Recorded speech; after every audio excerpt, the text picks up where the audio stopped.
Hello my bookworms, welcome back to my channel. My name is Sydney and welcome to the next installment of the series on my channel where I read my favorite booktubers' favorite books.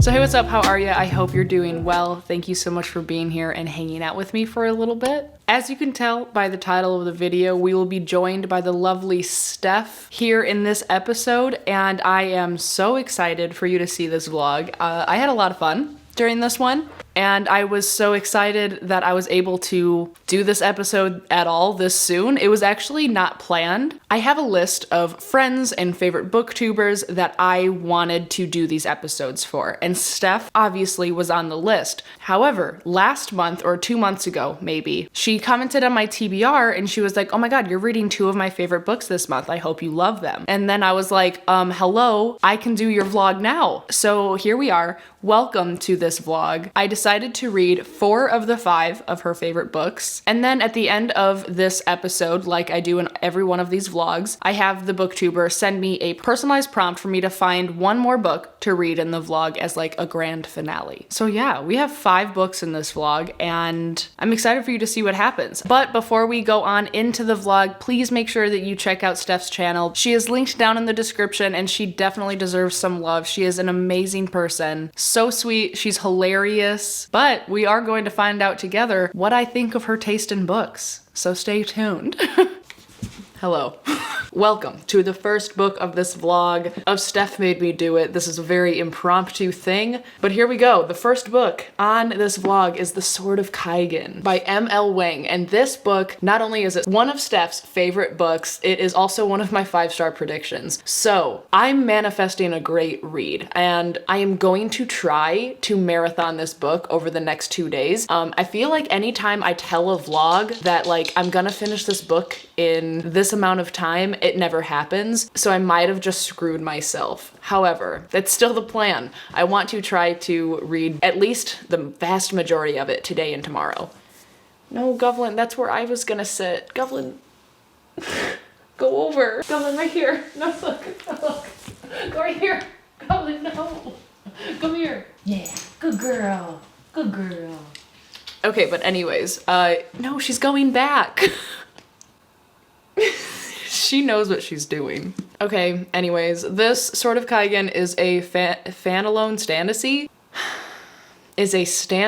fantasy. I really haven't heard any bad things about it, which is one of the reasons that I'm making it a 5-star prediction for myself. And also because I have heard that it just gets very like emotional, like you really get attached to the characters. And when a book is very focused on like character development as well as like a very interesting plot, I tend to love it. So I'm going to get a little bit into it and then I will come back and we will chat about what's happening and how I'm feeling. You know how vlogs go. And yeah, welcome.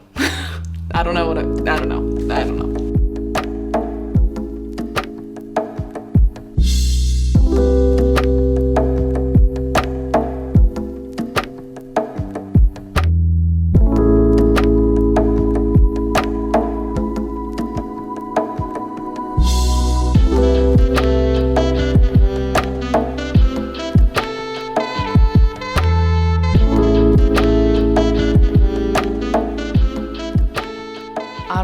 Looking so rough, but I really am, and I am sorry. I have just reached chapter 6, which is page 99 in The Sword of Kaigen, and I think I'm ready to give some initial thoughts. So in this story, we have some powerful, like, familial lines. The main one is the Matuzda family, and one of our main characters is a son in the family named Mamoru, and at the school that he attends, there is a outsider, like a foreigner, a northerner, I think is what they were calling him, that moved from the north or something because of his dad's job, and now he is also attending the school with Mamoru. And this book is really interesting because it's talking about like political censorship, propaganda type things, and just how different history lessons are in separate parts of the world. And so there's kind of like a culture shock for both of these boys because they both have been taught different things in their respective schools, and tensions are high because of it, because obviously when you grow up and learn something one way, it's very difficult and alarming to hear that other people might believe in something different so strongly as well. And so that's kind of what we're dealing with right now with that storyline. And in addition to that, our other main character is Mamoru's mom,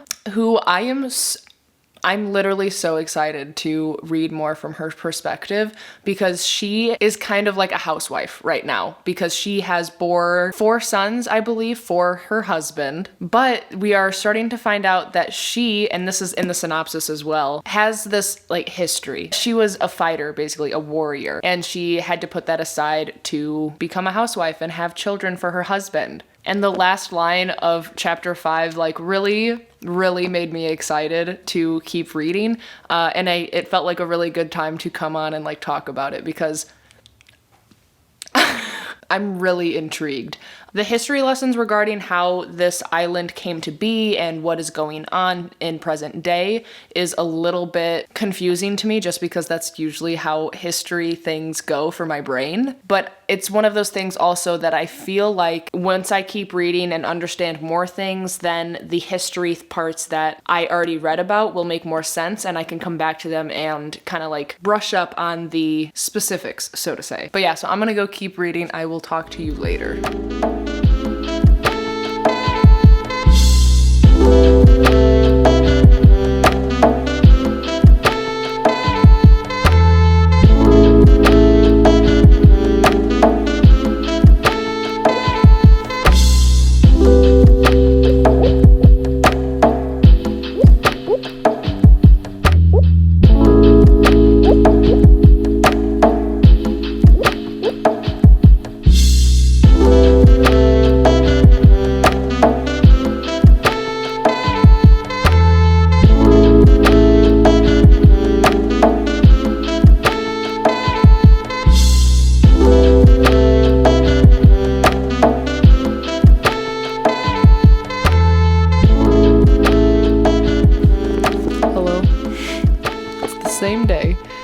It is about 11:30. Yes, 11:35 p.m. And I have made it to page 384. A lot of emotions going on right now.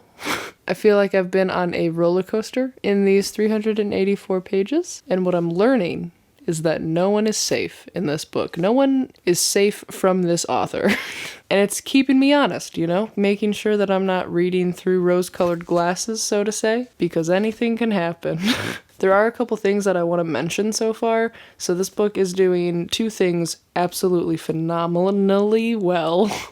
One being the battle scenes. They are long. They are so descriptive, and they are written so well and in a way that it is so easy for my brain to like visualize what's going on. And obviously this is a fantasy book, you know, so there are some fantastical elements and things that in other worlds or with other authors maybe would be kind of brushed over and not explained so well, in a sense that I wouldn't be able to imagine what is exactly happening.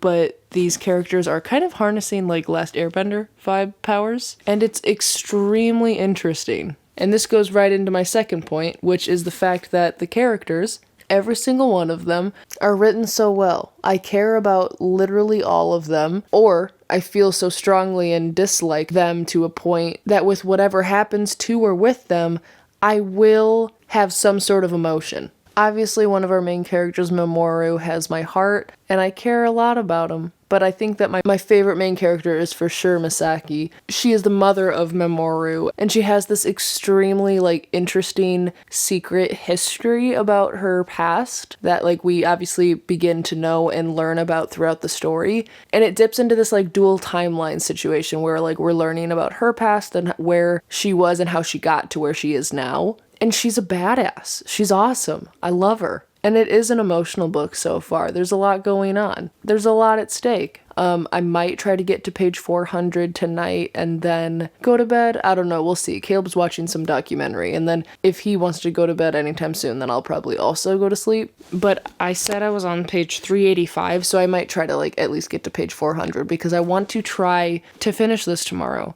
And I'm really proud of myself. I started this book today, so I think that that's pretty good. Nothing like trying to fit a 600-page book into the last 2 days of the month.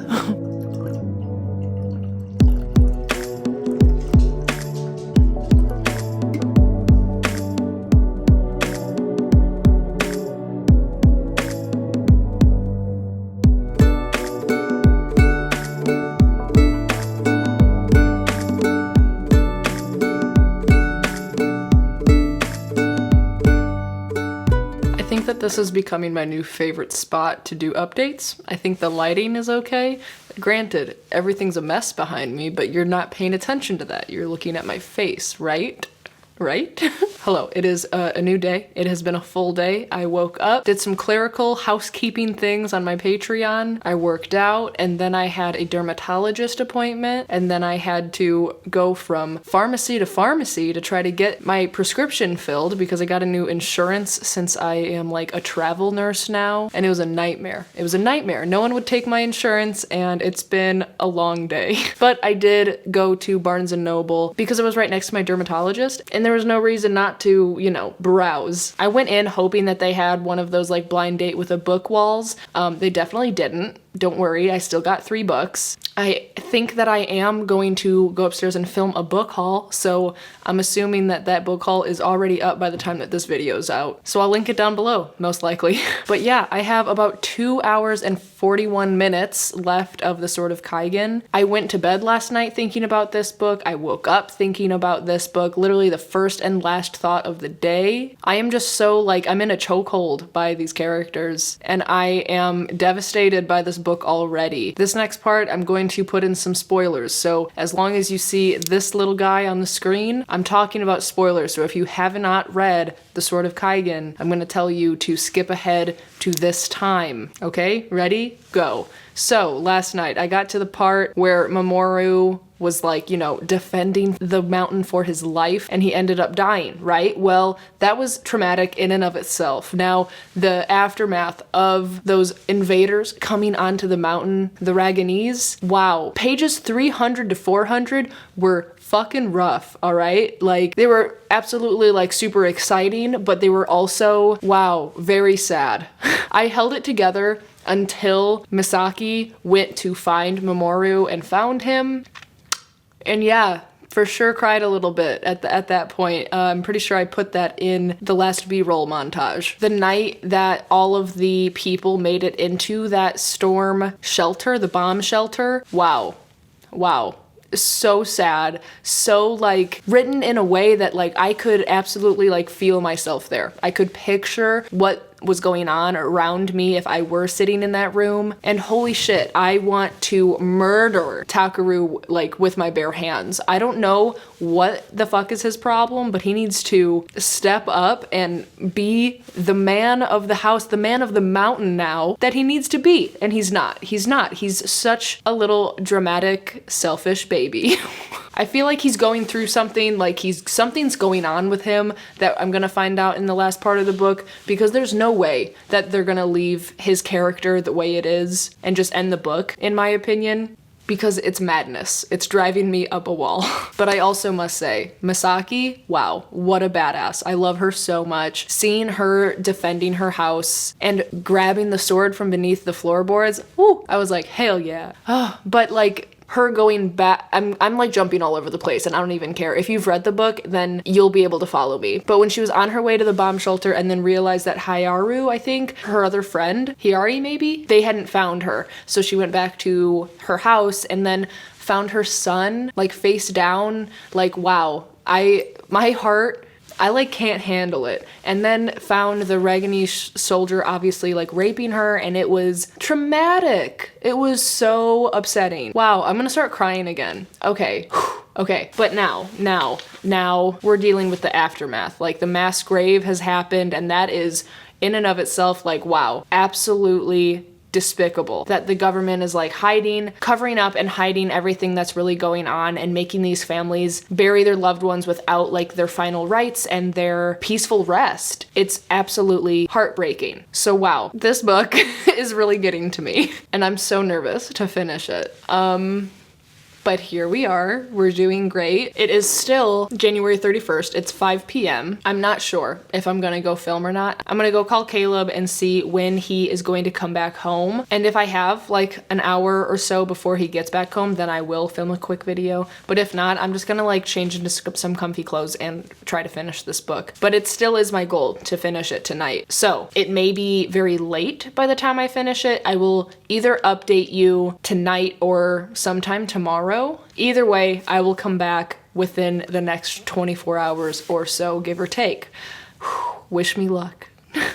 Hello, I have finished the Sword of Kaigen. It's been a couple days since I updated you because the last 2 days I worked, but I went to bed the night of that last update and I only had like 48 minutes left in the audiobook, so I woke up for work the next day and I finished it before I went into work, which means I woke up around 4:50 a.m. That's dedication. So let me see if I could try to do this book justice a couple days later. First off, let me just tell you that I now have a book hangover. This book was so good.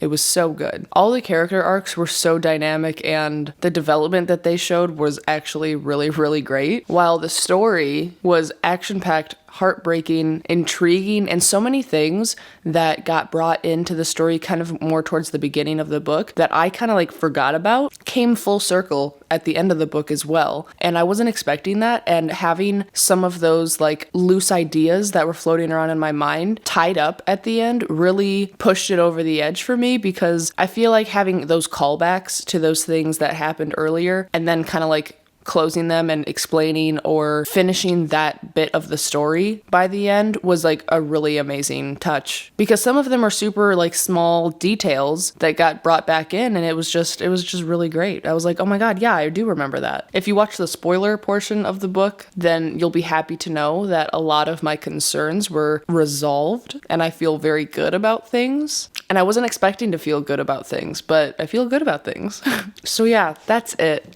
Sword of Kaigen is 5 stars, and I think that it has landed a spot on one of my favorite books. I think that definitely has happened, and I'm so happy about it. So far, Steph and I's taste are for sure aligned. Hello, welcome to the next book in this vlog of Steph Made Me Do It. Another book that is one of Steph's favorites is Sorrowland by Rivers Solomon, and I'm super excited about it. This is actually a 5-star prediction of mine, and so the hopes are high. The hopes are high, and I'm a little bit nervous about it. Well, I should say I was a little bit nervous about it until I started it. So I am now on page 96 of it, I believe. Having a good time. I've decided to tab it just because it enhances my enjoyment of books normally. If I do tab it, I just feel like I retain things better, and it just makes it more of an active experience, I guess.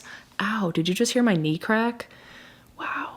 I actually tried to start this book last Saturday for Sapphic-a-thon, and I just wasn't in the mood for it. So I ended up not really vibing with it at all. I only got to page 20, and then I was like, I need to read something else. And so I got really nervous. I got really nervous that I wasn't going to like it. And so I started it again today. I started it over completely, read the prologue, read every single page that I had already read, and I've made it all the way up to page 96 already today, and I am loving it. I'm so glad that I didn't force myself to read this book last weekend and instead put it aside, listened to what my mind wanted, read something else, and now I'm back reading it again with a fresh mindset, and a mindset where I am going to lean into like the weird, lean into the atmospheric, spooky things that are going on, and I'm really here for it. In Sorrowland, we follow our main character, Vern, who has basically fled from this cult compound that she was raised in called Caneland, and she was only like 13 when she ran away from the compound,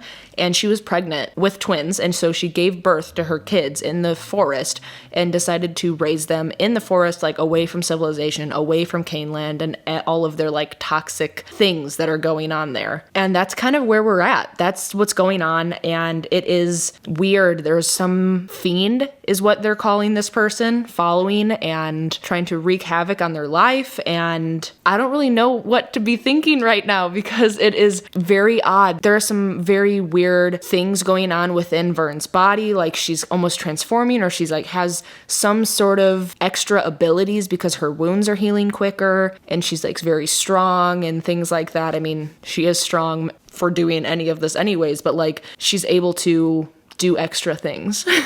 So yeah, my goal is to finish this book today. It is 2:00 p.m. and if I don't finish it today, then I'll finish it tomorrow morning. But I'm doing a weekend readathon with my patrons this weekend, so the only thing I have to do right now is read. And that being said, I'm very excited to continue to read, so that is the only plan of the day. Very excited about it. And it is also like 70 freaking degrees outside right now, so I'm about to go change and take this makeup off my face because I had to film this morning. And we're gonna go sit on the back porch and have a great time and read this book.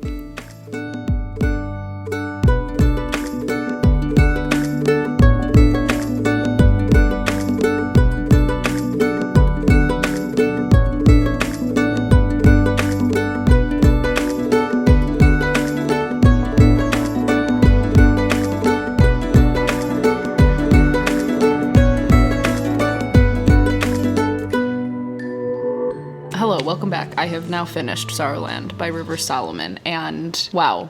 Okay, I have some thoughts. I wasn't exactly sure going into it what I was going to get from it or what I was going to experience from it, I should say. I think I made it to like halfway through where I was like starting to really appreciate the full picture of the story. And then by the end of the story, I was really able to appreciate the actual full scope of what not only our main character went through, but the other side characters that we were kind of led to believe very mixed things on. And the setting of the story is obviously within this commune, this cult called Caneland, and it has a very heavy religious aspect to it in which it doesn't accept and in fact it rejects anything to do with like being gay or the queer community or anything like that. On top of that, it's also obviously a big heavy factor in the story is racism and the racism in America and how the BIPOC community is just continuously taken advantage of and looked down upon and used, abused, and just oppressed in general. So this book obviously touches on a lot of things, a lot of very important things, and I want to say that the book has one of the best like pacing aspects that I've ever read. I think that the way that the story progressed from being within the cult commune community and then Vern escaping and living amongst the woods and giving birth to her children, then it obviously goes to where she has to leave the woods and then her kids have never seen the outside of the woods like for years of their life, so they don't know anything. So seeing them navigate through this world and Vern going through all of these really crazy bodily changes and then not even just physically but mentally and emotionally as well, like her character arc is just phenomenal, as well as her children. Like I literally love these characters and I think that the story is obviously very strange. It's not the typical by any means, and it also feels like it kind of went into like a sci-fi realm at some point. I don't know if it's just considered fantasy or it could be considered sci-fi, but there were some elements to this book that was a little bit like out of this world, and it could be just considered like a nature-y thing, I guess, as well. If you've read it, then you might know what I'm talking about. So yeah, I mean, honestly, this book was just, it was a wild ride. It was very strange. It was very moving. It was very eye-opening, and ultimately just a really, really great read. So I am giving it 5 stars. I am. I don't think that it deserves any less, honestly. It was a really, really great book, and I had a great time reading it. So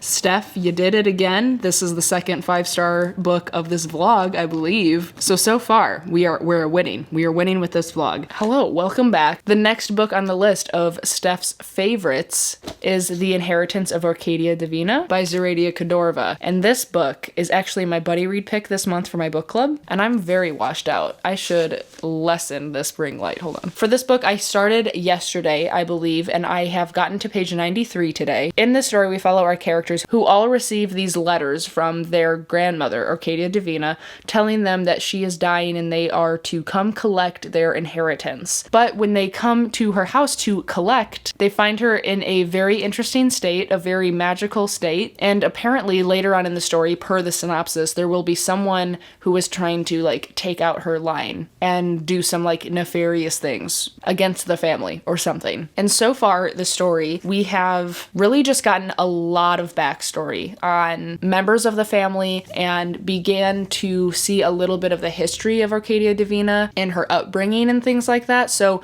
far, it is very interesting. It is a little bit hard to keep track of if you are not like sitting down and paying very close attention. And I have been listening to this on audio while trying to do chores and other things like that. The last like 50 pages or so that I've read, I have sat down and physically read them. So I'm just having a little bit of difficulty trying to keep everything straight. But the story itself, I'm super, super intrigued on. I love magical realism where like it's a normal setting in a world that you and I know, but it has these magical elements and these fantastic things going on. So I'm super intrigued by it, and the writing is beautiful. I am loving all of the descriptions that are going on, and I am absolutely obsessed with one of our main characters, Ray. He's hilarious, and I just want him to be my best friend. Mara and Ray are my favorites so far, for sure. I love them. So I'm very excited to see where this story goes, and I promise that I'll be back to update you when I have more thoughts, but so far, so good. Hello, I have finished The Inheritance of Arcadia Divina, and I think that it took me way too long to read this book.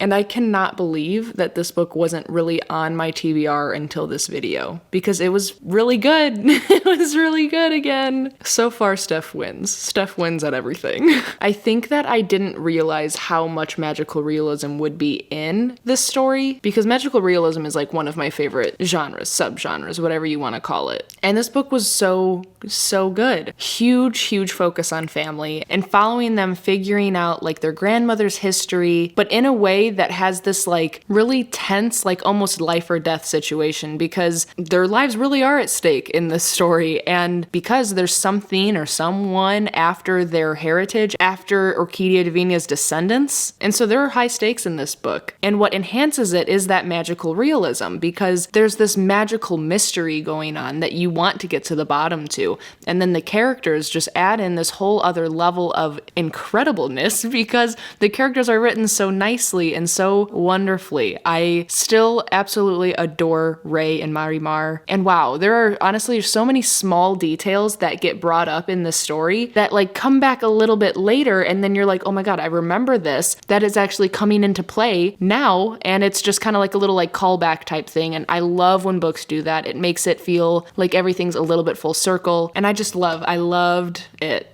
I thought it was really good. There were a couple things in the story that like didn't make entire sense to me, and I know that it's like a magical realism story, but there were a couple plot holes that I feel like I found. Not that like, oh, I found it, I'm correct, but like just like how I read the story, I feel like there were a couple things that didn't make sense, and we were just supposed to accept that something was happening, and I don't like that all the time, because I like reason and I like at least some sort of way to make something make sense, at least in stories like this. So that being said, I am going to give this like, I feel like it's either a 4.5 or a 5. I don't know what I want to rate it. I feel like it's closer to a 5. So I would probably rate it 5 on Goodreads. I just feel like there's something unsettled, but I don't think that it deserves less than a 4.5. So it's still way up there and phenomenal. I am having a great time with this vlog. Wow. And I'm actually going to start the next book in this vlog today. Let me grab it, hold on. And that book, friends, is Jade War by Fonda Lee. The Greenbone Saga is one of Steph's favorite series ever, and I already read Jade City last month, 2 months ago, actually, and the next is Jade War. So we're gonna start this today. I have a couple other things that I need to do today. I'm going to film a how I annotate video, and then I need to start trying to edit a video. Maybe I'll edit later into the night and then get a start on this before I go out to dinner with some friends. But yeah, I will be starting this today, and I'm very excited. I want to look over Jade City a little bit, look at my annotations, and make sure that I am up to date and I remember everything that happened. And we're excited. I will come back once I have some thoughts. Hello, welcome back. I have gotten into Jade War a little bit now. I think that I have introduced that I'm reading Jade War for this vlog now. I think I did. If I didn't, hey, what's up? Jade War is also one of Steph's favorite books. Oh, it's coming back to me. Actually, I did. I do remember saying that she loves this trilogy. And so Jade War was the next one in the lineup for me, so therefore I'm reading it for this vlog. Bada bing, bada boom. And now, hello, hi, welcome back. We are on page 201 of Jade War. I look like a mess because I've been sitting outside on the back porch today all day, not all day, most of the day reading. And it was finally nice out. It was literally 71 degrees. Oh, hi, Juno. I even brought that little floof ball out with me. She sat on the chair with me for a little bit. But yeah, it's been a good day. It feels really, really cool to be back in this world with these characters. I've missed Hilo so much. And I just passed a huge plot twist in this story where I was scrambling to pick my jaw up off the ground. And it's not that I didn't see it coming, and it's not that I didn't expect this possibility for this character, but Hilo's a maniac. Like, damn, I missed him a lot, but shoot fire, my man. You're an animal. But that being said, so far, we've pretty much just seen a lot of the, like, political side of the story, and we're revisiting some things from the last book and how they are directly related into what's going on in the other countries in this world, and how it's going to affect our little island of Kaigen and the Jade War. Jade War. Oh, shoot, I just made that connection. I know that they probably said it before in this book, but I understand now. Oh, shoot. Okay. Love making dumb realizations on camera when it was kind of already a known thing that that's what was happening. But you know, it's fine. We all work at our own paces.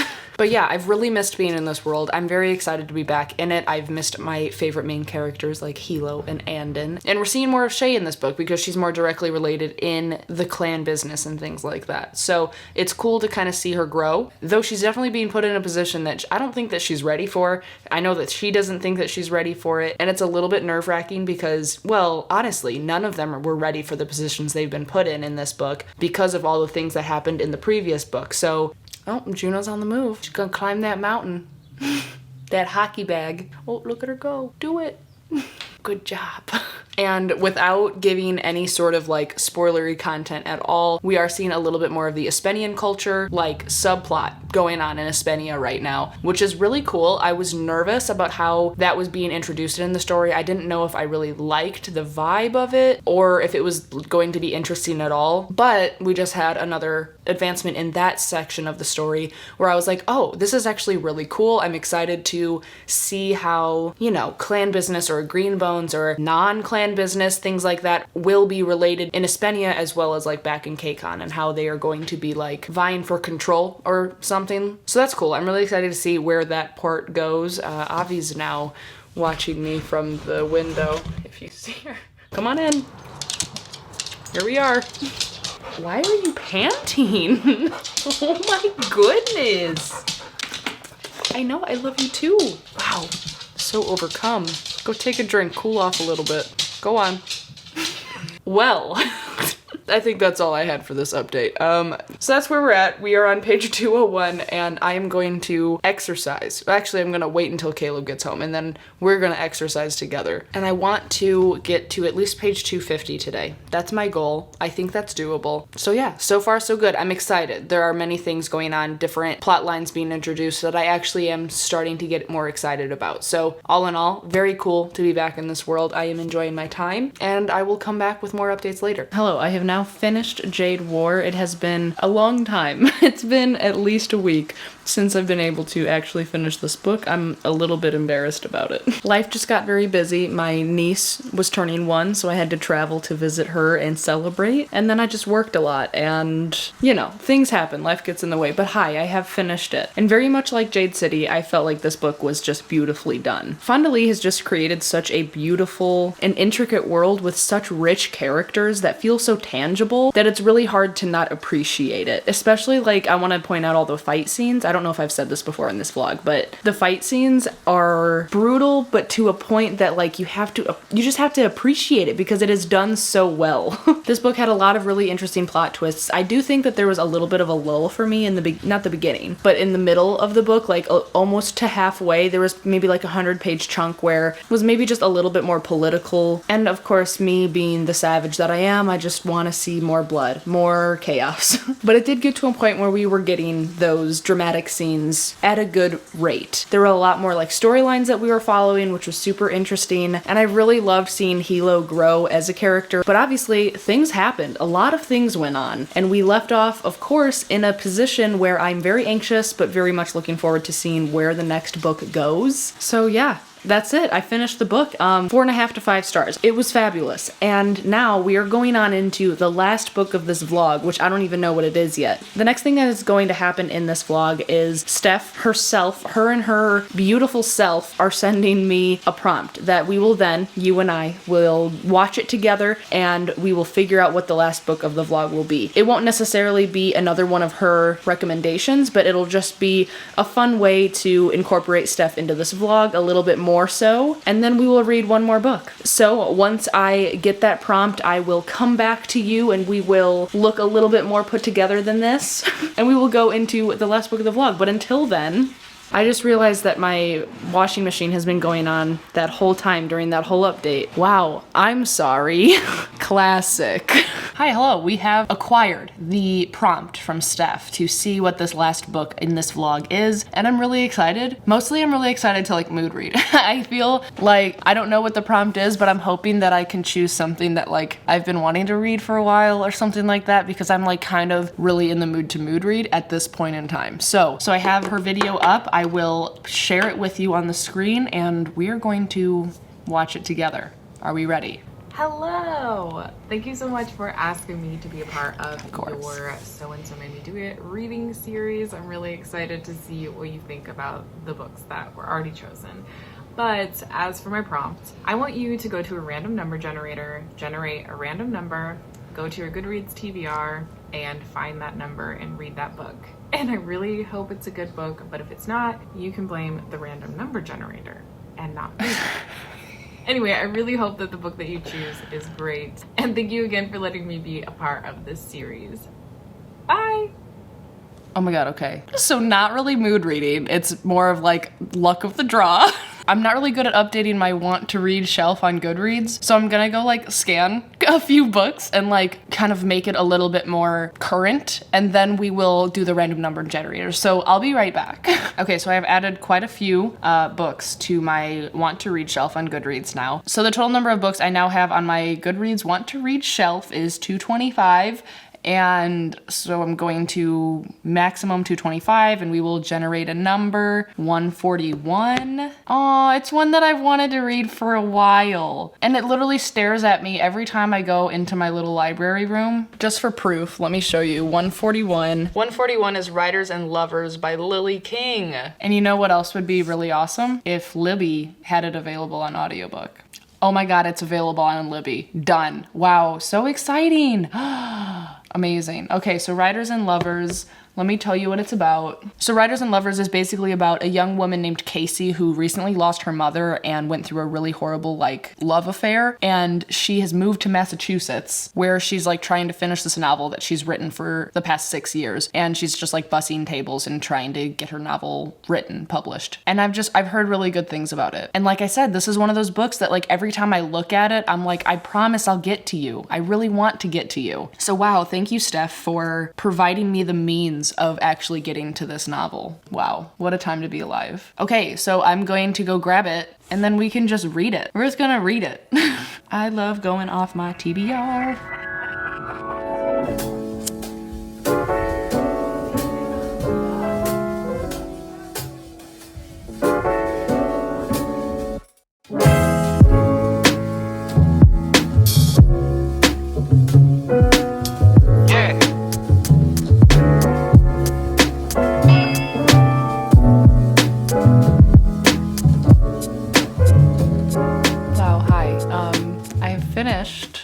Writers and Lovers by Lily King. I realized around page 27 that this book had a potential to become one of my favorite books. And then shortly thereafter, I realized, wow, I'm halfway finished with this book and it doesn't even feel like I've been reading for like 2 hours. I should probably update the vlog, but I didn't pause the audiobook and then I got sucked back into the story again. And then by the time that I had conscious thoughts again, I decided that I was not going to update the vlog until I was finished with the book. Yeah, this book is really, really great. I haven't read from Lily King before, and this book definitely makes me want to look up her other titles and make my way through them because I, first and foremost, loved the writing. I really enjoyed being in this character's head in particular, too, and I'm kind of assuming that Lily King, like, this is just part of how she writes, but in this story, it kind of goes to almost like a stream of consciousness thought pattern at times, and I really, really love that. I kind of like the messy, almost frantic, like I have to get all my thoughts out and they might jump around a little bit, but it all like eventually makes sense. And I love that so much because it's kind of how my mind works. I feel like very at home while reading a story that does that, mostly in scenes where like someone's having a rough mental time or, you know, going through it. There's a lot of things going around up in your head in those moments. And I just really love when writers will like lean into that and kind of really let us readers feel that like tension or panic or, I don't know, emotion. And even on the first page, our main character is having a interaction with her landlord who is a complete dick, honestly. And even on the first page, I realized that I was going to adore this writing. She walks his dog every day to like get $50 off the rent every month. And so the story says, when the dog and I are closer, he says, "You're up early." I'm always up early. So I say, "So are you." I'm meeting with the judge at the courthouse at 7 sharp. And then it says, admire me, admire judge and courthouse and 7 sharp. And I loved it so much. It was just so snarky, and that only being on page 1, I was like, okay, this is gonna be good.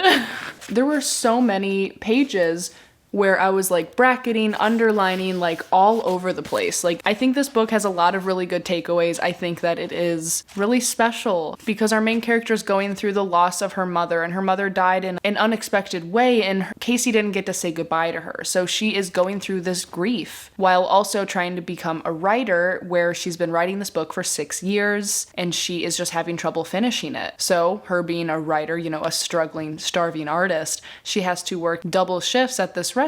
So she'll wake up early every morning, try to get some writing in, and then she'll have to work lunch and dinner shifts while also trying to figure out dating and men and friendships. And it's messy and it's wonderful, and I just really, really loved it. I really loved it.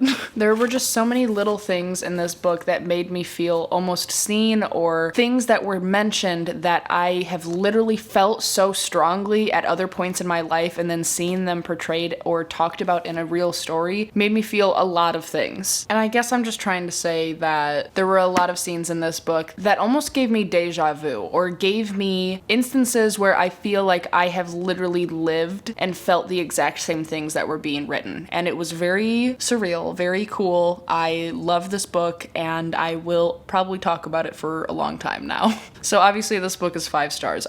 We need to do a recap, because I think that pretty much every, or almost every freaking book in this vlog has been either 4 or 5 stars. Okay, wow. This has been a great vlog.